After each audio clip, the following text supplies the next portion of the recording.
It's my pleasure this afternoon to introduce Huntsville's own Joe Ward.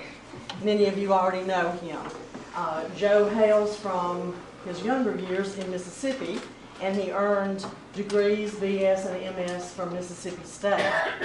He worked with the national education affiliates in Florida, in Kansas, and we got him to stay with us in Alabama. He retired after 35 years working with the Alabama Education Association. Joe has been an advocate, a negotiator, and the voice of reason, I must say, for education employees in our state for a lot of years. He served on the Governor's Commission on Education in Florida. He negotiated the first master agreement for public employees in Kansas. And he engaged in the first collective bargaining contract in Florida. And that's in a state where they had no collective bargaining. That's quite a feat. In retirement, Joe presently serves as president of the Alabama Retirees Education Association and is an elected member of the TRS board. And I can tell you that we education retirees are very, very thankful to have Joe in these positions. He's been married for 54 years, that's quite a feat as well, to Gara, who's a retired educator. They have 3 very successful children and 4 superior grandchildren. And Joe has shared with me many times that really his most important role in life right now is being Papa Joe. So please welcome a dear friend of mine and a great Democrat, Joe Ward.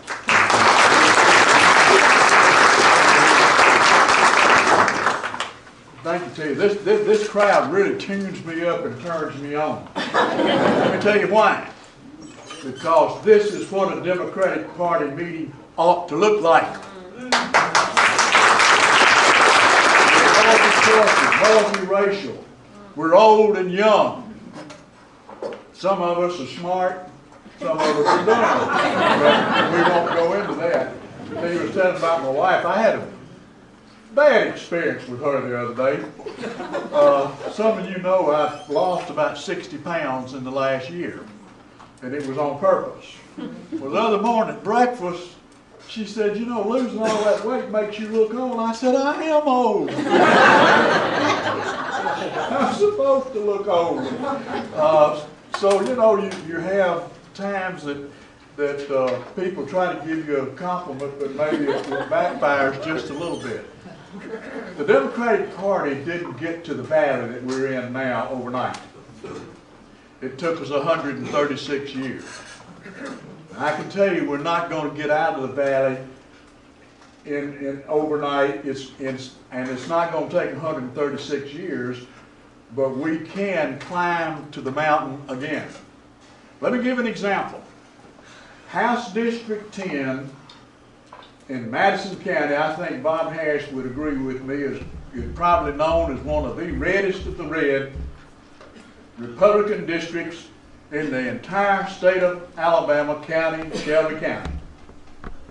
10 years ago, we had a public school teacher from Grissom High School, did nothing more than put her name on the ballot.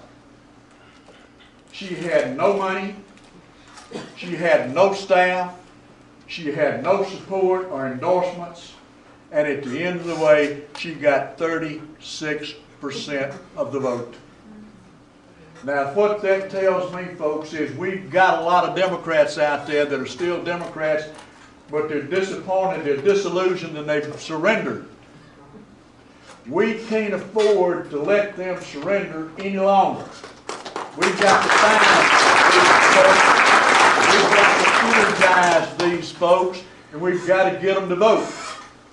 It reminds me of one of the first times that Bob Harris ran for office. He and I were campaigning, and we parked the car down on one end of the street. One of us would walk, and whichever one got to the end of the street, bring the car back. Well, I brought the car back, and Bob was on this porch, and the lady was saying, well, Mr. Harris, I'm not registered, so I can't vote for you, but I'm praying for you. And I never will forget what Bob said. He said, ma'am, you can pray for me after I get elected. Right now, I need your vote. And that's where we've got to be, folks. We've got to be out there getting votes. Now, one of the things that I think that happened to the Democratic Party is we got complacent. We got a little bit above the normal human beings, and we didn't have to respond to our voters. We knew more than they did, and they punished us for it. One of the things that happened was that the Republicans out-organized us, and they came up with a plan. Now, in my humble opinion, it wasn't a good plan. But let me tell you, it's like I told my son on a financial plan. A bad plan, better than no plan. And they had a plan, and we didn't. We've got to reach out and have a plan for the people of Alabama. We've got to tell them what it is we're going to do. Most of you have never read the book by Saul Alinsky, Rules for Radicals. As a union organizer, which is what I am, that's my Bible. And what Saul Alinsky said was, tell them what you're going to do it, and then tell them you did it. That's right. Because at any stage of the game, they're going to forget. So we have to tell them what we're going to do, we have to do it, and then we have to remind them over and over and over again just exactly what it was we did for them. And that'll work, folks. And we've got to be aggressive. I think for a long, long time, I used to get just really upset with Democratic candidates that I thought were trying to out-Republican the Republicans. You ever met some of those? Oh, yeah. That the first thing out of their mouth at a meeting like this was tell you how to split your vote? I've never tried to explain to anybody how to split their vote. I don't want them to split their vote. I believe in a two-party system. Democrats in, Republicans out.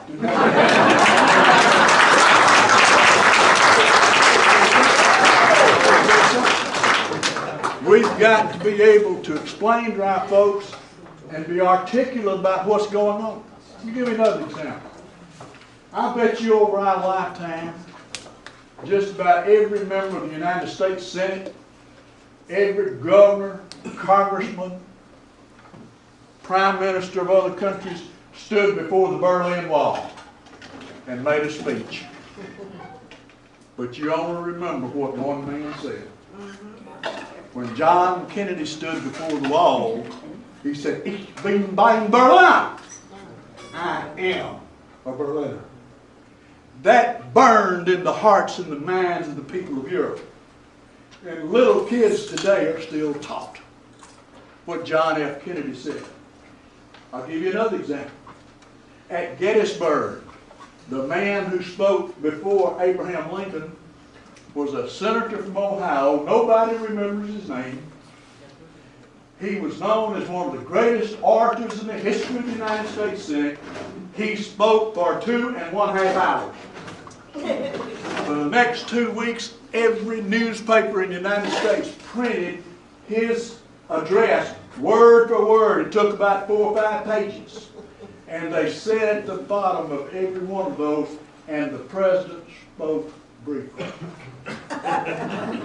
Now, nobody even remembers that man's name, much less what he said. But we remember 407 years ago. We know that. It's important to us. What he said explained the situation very succinctly, eloquently, and very simply, so that all people could understand it. We've got to do that kind of thing. And we've got to put our philosophy and our theology and what we stand for out before the people.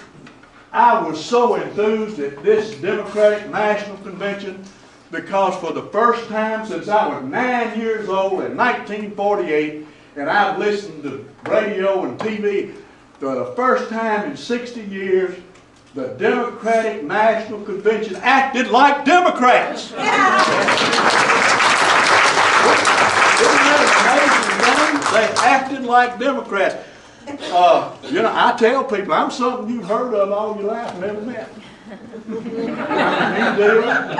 left-wing, socialist Democrat, who believes in the second coming of Franklin, or at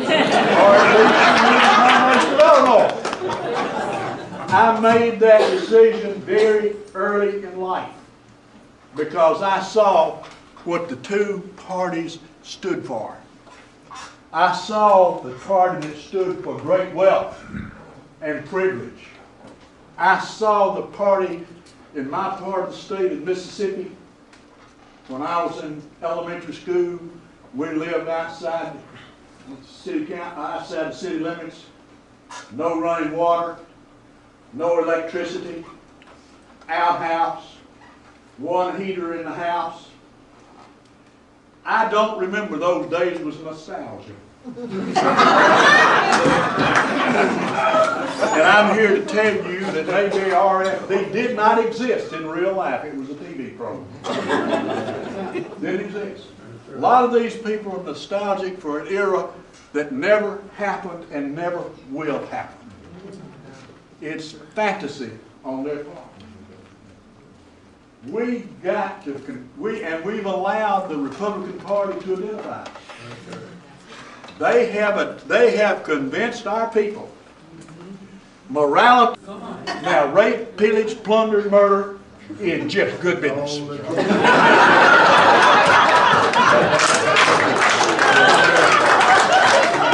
got a guy on my street, every time he comes by, he won't talk about abortion.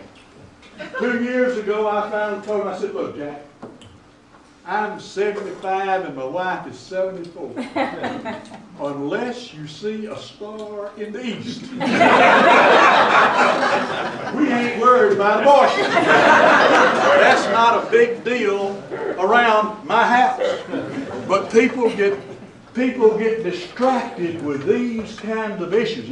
And you know why politicians like to distract with these kind of issues?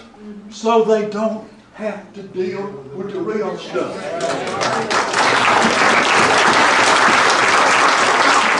Over 1,000 bridges in this state right now today, click that every one of them is a danger to drive over. That's right. Every one of you drive over a dangerous bridge somewhere in this state every day, and nobody's worried about fixing them. We got crumbling infrastructure. Did you know that the water and sewage system in New York City was built in 1896? Completely antiquated and out of date.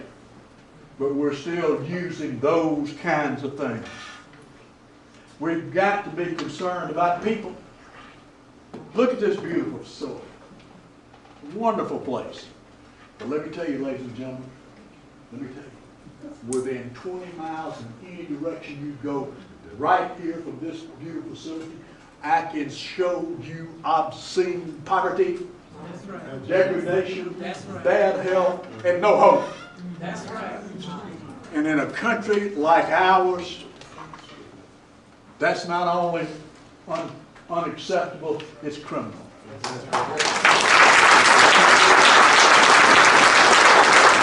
had this a few years ago. My wife said to me one afternoon, they just called from Kroger. We use Kroger Pharmacy on Logan. And she said, they've got a prescription ready and I just can't get up there. Would you go get that prescription for me? So I said, sure. Jumped in the car and went up there. And there was an elderly lady in front. Now, I shouldn't call anybody elderly. I know it before you throw it back at her. She was fumbling in her purse and she had her billfold on the table. And I finally figured out what she was doing. She had 3 prescriptions. She could afford 2. She was trying her best to determine which one of those medications she could do without. Which were the 2 most important. I stepped up and said, put the most expensive one on this card. And she left. The young pharmacist said, Mr. Ward, it breaks your heart. This happens to be 9, 10, 11 times a week. I can't pay for it. The company can't pay for it. And people are doing without it. Now, Right now, the Alabama legislature and the Alabama governor have refused $3 billion. We're losing $740 million of matching fund right now for Medicaid. Rural hospitals are probably going to go out of business. And rural doctors are going to have to leave because they can't make a living, and people are going to die. That's right. They're going to die. No ifs, ands, buts, babies, two wits, here and afters, and therefores about it. People are going to die. And there are people in leadership positions in this state that basically, I feel like they don't care. They don't care. Now, Democrats, we're the people who care. I can tell you right now, we're in the Tennessee Valley. Prior to the Democrats and Franklin Roosevelt, the Tennessee Valley made Appalachia look like an affluent neighborhood. This was the poorest spot on the face of the globe. You couldn't raise anything. It flooded every spring, every fall. River was not navigable up to the shoulders. It was a poor, horrible place to live. Objective, obscene poverty in this state. Democrats saw it, were concerned, and did something about it. That's what we got to do. And you know, there's some things we do sometimes things real funny. We had a fellow over in Colbert County from a little community called P. Ridge. His name was Beltless Bill Hawkins. Never had a job in his life. He sat on the front porch and popped his red suspenders. But he had a distant relative that died, and they left him some stock in an insurance company, so much stock that he was placed on the board of directors. So they flew him to New York and went in this big office building in Manhattan, and the chairman of the board got up and said, "Now we've got some new members here today, and I think we ought to go around and introduce ourselves so that everybody knows each other." He said, "My name is Andrew Carnegie III, Republican, married, 2 sons, Republicans, of course." The second went out and said, "My name is Nelson Benjamin Rockefeller III, married, Republican, 1 daughter, 1 son, Republican." Well, the next one got up and said, "Well, my name is Cornelius Vanderbilt VI, married, Republican, 2 daughters, Republicans, of course." Well, Beltless Bill was the last one on. He said, "Well, fellas, said, my name's Beltless Bill Hawkins, P. Ridge in Colbert County, Alabama, Democrat, bachelor, 1 son, Republican, of course."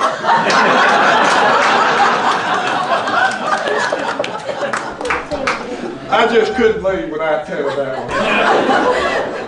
And I think that you know, sometimes we do take ourselves too seriously. But we've got serious work to do, folks. Serious work to do. We've got a lot of people, and I told a state senator a few weeks ago, I said, "You're not really a good Republican. You're a Democrat of my youth. And we've got to go back and get those folks back." And I actually do believe in a 2-party state. And prior to the Republican takeover, quite frankly, folks, we had a no-party state. That's right. All we were as a Democratic Party was a convenient vehicle to file fees to run for public office. We had the Hal Heflin Party, and the George Wallace Party, and the Albert Brewer Party, and the No Party, and some party, and every now and then a party. We were not cohesive. We can put this thing back together. We can prevail. We had a great national convention this week.